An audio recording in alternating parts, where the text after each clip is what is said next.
Hi everyone, I'm Chama and welcome to review of Chama, the 13th record by the band Soulfly. This one came out recently in October and I've took my time with it, listened to it over 20 times to finally get an honest opinion about it. So my story with Soulfly is quite simple. My siblings were massive fans of Sepultura, and when I was born, Soulfly didn't even exist yet, but later they released their self-titled and then Primitive, and I was actually there. I remember when Primitive dropped. It was the first record that I actually remember listening to from this band, and 2 years later the third one came out, which wasn't as good as Primitive, then Prophecy, which I still love to this day, Dark Ages, fantastic record, then Conquer, then Soulfly split into a spin-off called Cavalera Conspiracy, which had almost the same lineup, but the drummer was Igor Cavalera, Max's brother, and as the time went on, you see a gradual decline of the band's quality, especially in recent years because Mark Rizzo left the band in 2021, I think, or 2020, because Max didn't pay him any money during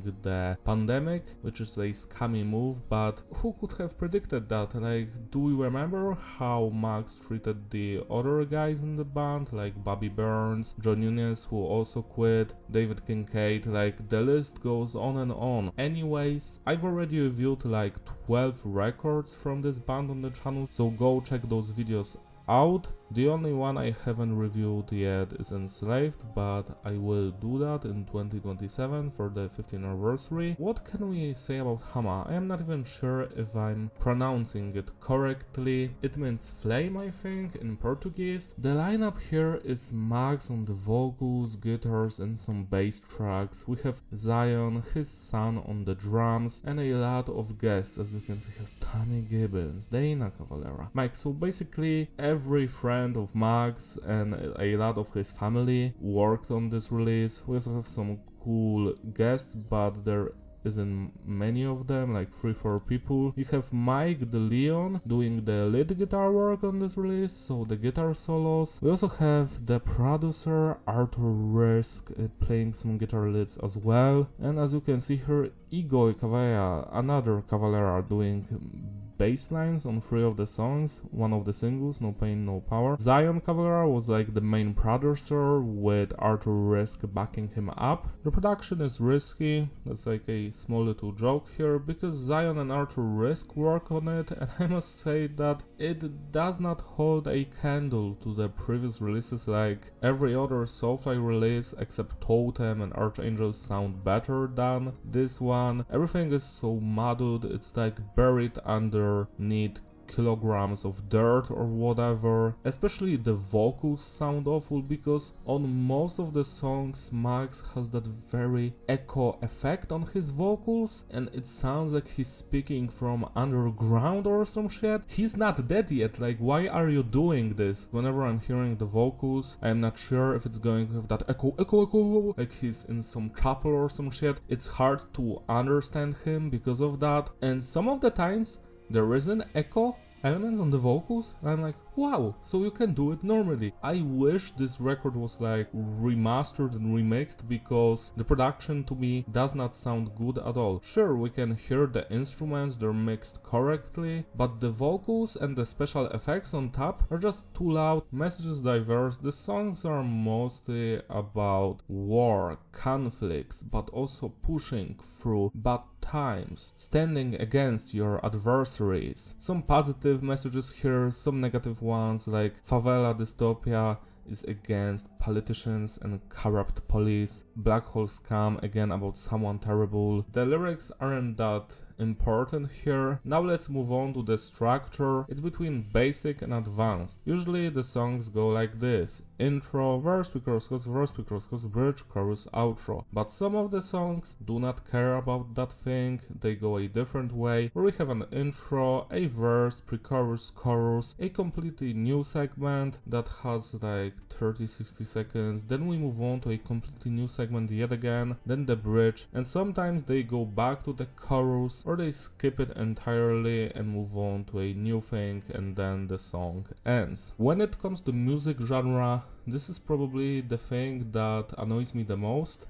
You probably can't guess from this video if it's the first review you're watching of mine, but I'm a massive fan of Soulfly. Like, this is one of my all-time favorite bands. I love the first two records, Self-Titled and Primitive. I also love Prophecy, Dark Ages, Omen, Enslaved. There isn't a single weak song there. So when Max announced to the people via various interviews that Chama is going to return to the nu metal roots of Soulfly, everyone believed him because he never lied to people before. Like, when he said Soulfly was going to play more thrashy stuff, more groovy stuff, or more death metalish stuff, that's what happened. So we had no reason to doubt him, but this time he dropped the ball completely, because this is not a nu metal record. There's only one song here that sounds like nu metal. Everything else is like a weird mix of industrial metal, groove metal, thrash metal, slight bits and pieces of death metal, and power violence. That's basically it. So this is not you going back to your roots, this is you doing a sequel to Nail Bomb. It mostly focuses on the industrial elements and some power violence and some grooves here and there, and the grooves are really simple because, well, it's Max writing most of this shit, not Mark Rizzo anymore, so it's obvious that it's not going to be as technical as it was on Enslaved or Dark Ages or Conquer or whatever. Now let's talk about the performance. Let's start with the drummer Zion. His playing is okay. I like his groove, the style representation of his playing. It's all on point, but Soulfly had such massive talented drummers before. John Nunes, Roy Mayorga, David Kincaid. Those three dudes were just killing it on the drums, and Zion is not close to them. His playing here is actually one of the best things about this release, which does not say much, to be quite honest. Next, let's talk about the bass work, which is by Igor and also Max. Well, the bass is not that audible, it mostly follows the guitars. We have some moments here and there where only the basses and the drummer and some weird effects are going around in the background, no guitars, but that's very rare. Next, let's talk about all of the industrial elements on this release. There's lots of weird boom hammers, some all of that shit is here. What does fit the music is the tribal elements that do happen. We have some of those tribal instruments we had on the first Soulfly releases. I wonder if that's what Max meant by saying he's going back to his roots, because that's the only thing I think he took from the first two Soulfly records. Next, let's talk about the guitar work. We have some chunky groovy stuff, some 001s. I feel like there's too much of simple guitar playing here, like dum dum dum dum dum dum dum dum 0101. One of the songs, Favela Dystopia, has some cool shredding and some cool tremolo riffs. I wonder who is playing that, because it's not Max, obviously. There are guitar solos on the release performed by Arthur Risk and Mike DeLeon, and well, they are not Mark Rizzo. Like, they're not even the same league as him, so it comes off as amateurish. Like, even I could perform a guitar solo like this. Like, you can listen to my solo music, like, I'm not afraid of that, you can go check it out. I think it's better than this record, to be quite honest. Next, finally, we can talk about the vocal performance. Let's start with Max. Putting aside the awful production, especially on his voice, with all those effects, echoes and shit, I feel like he's giving us a great performance. Like, he's screaming, shouting, yelling, even growling in some parts. He does a great job, and it's such a bummer that all of that is buried underneath that echo, and the guest vocalists are straight up killing it. Like, I have nothing against them, they're one of the highlights of this release. Now we can finally talk about the individual songs. The record opens up with an instrumental piece, Indigenous Inquisition. It's probably the weakest Soulfly opener. Like, think about the previous records: Eye for an Eye, Back to the Primitive, Downstroy, Prophecy, Bloodbath and Beyond, but this is not that great, it's just decent. I do enjoy the chugging, I do enjoy the tribal elements, 6- out of 10. Storm the Gates, the first single. This song, I did enjoy the breakdown, the dum dum dum dum dum dum dum dum. But I feel like the main groove, the groove is like a ripoff of a song Mulambo from Primitive. When I've noticed that, I started to laugh, It's just the same thing, but played like worse. Besides that, it's an okay song. Yet again, nothing special. You're not going to remember it. 6+ out of 10. Nihilist features Tad Jones, the vocals of Nails. I love Nails, great band. This song, on the other hand, is not so great. I do enjoy the breakdown, the bridge section, some of the screaming, especially Tad's vocals, but Max is also killing it on the vocals, except that echo that ruins his every word. Musically, you're going to forget about it.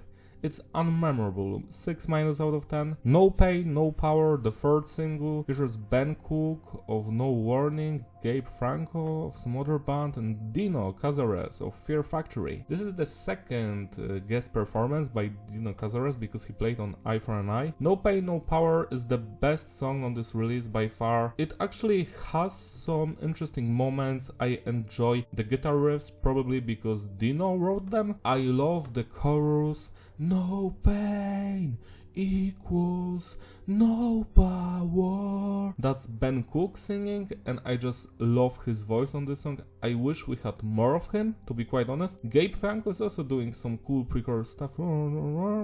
Mac's vocals are on point. I enjoyed the blast beat section in the middle of the song, like this song actually has soul in it. It sounds like Soulfly, like it has those elements, especially the outro with the guitar harmonics. If this album sounded like this song, I wouldn't be disappointed. 10 out of 10. Ghenna features Michael Amott, the founding member and the guitarist of Arch Enemy. He was also playing in Carcass. Ghenna is the heaviest song on the release. It's very fast. It's a thrash metal banger, but I must say that yet again, nothing interesting is happening here. Like, we have the intro, verse, because, and the song just ends. It's just a good track, nothing more, nothing less. 7- out of 10. Black Hole, Scum, won't you come, wash away the rain. This is not a cover of Soundgarden. This song is probably the fourth best one here. I enjoy the doomy and groovy elements, love the vocals here, and the second part of the song where it switches to some slight nu metal elements on the guitar part, so that's a plus. But yet again, while it's a good song, it has nothing on the first 8 or 9 or 10 Soulfly records. Like, it's nowhere near that quality. 7+ out of 10. Favela, Dystopia. This is almost death metalish in some parts. The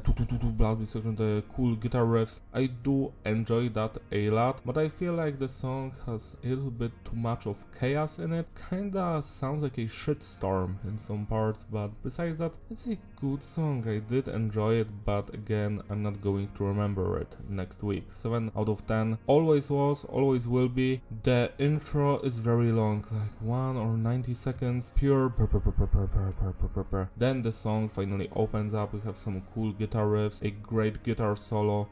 I think this is the song that has the guitar solo, or maybe Black Hole Scum. Also, I don't know if you noticed, but Always Was, Always Will Be has a riff that sounds exactly like Sepultura Refuse Resist. If you're going to listen to the song, I'm sure you're going to notice that. 7- out of 10. Moving on to Soulfly XIII, another instrumental piece. This one is probably the least imaginative one, or however you pronounce that. It's not that interesting, but it's a good listen. Like, you're going to listen to it and you're going to be happy. It's like, oh, this reminds me of better times when Soulfly was actually making great music. Nothing special, but it's fun to listen to. 8 out of 10. And the final song, Chama or whatever. This one, I enjoyed the intro, that groovy part. I love the groove. The groove is fantastic. When we have some chaos going on, then the chorus, and we have some awful special effects on this song. We're playing like some of the instruments backwards, like, and then some industrial elements in the middle. That was like jarring to hear. Like, some drums were just awful, but besides that, I did enjoy it, especially the second part of the song where everything calmed down and we had a beautiful moment of respite. And I feel like that build up on the drums while the somber part was happening, I feel like it's cut short. It should have been longer, and then the song should have ended. So that's just how I feel about it. That's it. It's a great song. Nothing more, nothing less. 8 out of 10. To sum it all up, the consistency is various, the flow is digestible, replayability, yeah, it's a decent record. It has a great song, No Pain, No Power. Some of the other songs like Chama, Soulfly XIII, Black Hole, Scum, and maybe even Favela, Dystopia and Ghenna are worth a listen. The rest, to be quite honest, not so much. It breaks my heart because it's even hard to choose the weakest Soulfly release right now, because is it Totem, is it Chama, is it Archangel? It's hard to grasp that concept that Soulfly is releasing average records. Like, if you would have told me this piece of information 10 years ago or 20 years ago, I would laugh at your face that Soulfly released something that I didn't quite enjoy, but now I'm not laughing. It's just reality. Ectomorph released a record called Heretic not so long ago, and that album is a better Soulfly album than this one. Everyone makes fun of Ectomorph, that it's a Sepultura or Soulfly from Temu, like it's a worse copy, and now the copy is better than original. Like, how could you have make this a reality where I'm going to enjoy Ectomorph way more over your music? Soulfly dropped a ball here, and I'm not even going to talk about the blatant lies about how this is supposed to be a return to roots, to the first two records. This sounds nothing like the first 4 or 5 records. Only the song No Pain No Power is the most nu metalish track, and probably because of Dino, because his riffs do. It's hilarious, to be quite honest. So, as a casual listener, this is a decent metal release with some good songs. As a Soulfly fan who was promised a return to roots, this is just not it. If you enjoyed the review, give it a like and subscribe. Follow me on my Instagram, links in the description. Write down in the comments what do you think about Chama. Maybe you love it, maybe you think it's a fantastic release. I would love to hear from you. Check out my other reviews of Soulfly's music because I've done almost the entire discography. Shout out to all of my Patreon supporters who gracefully sponsor these videos. You're all truly wonderful. If you want, you can join them. I can make you an album review of your choice if you want, or a Doom MIDI cover. I would love to. I will see you next time. Bye!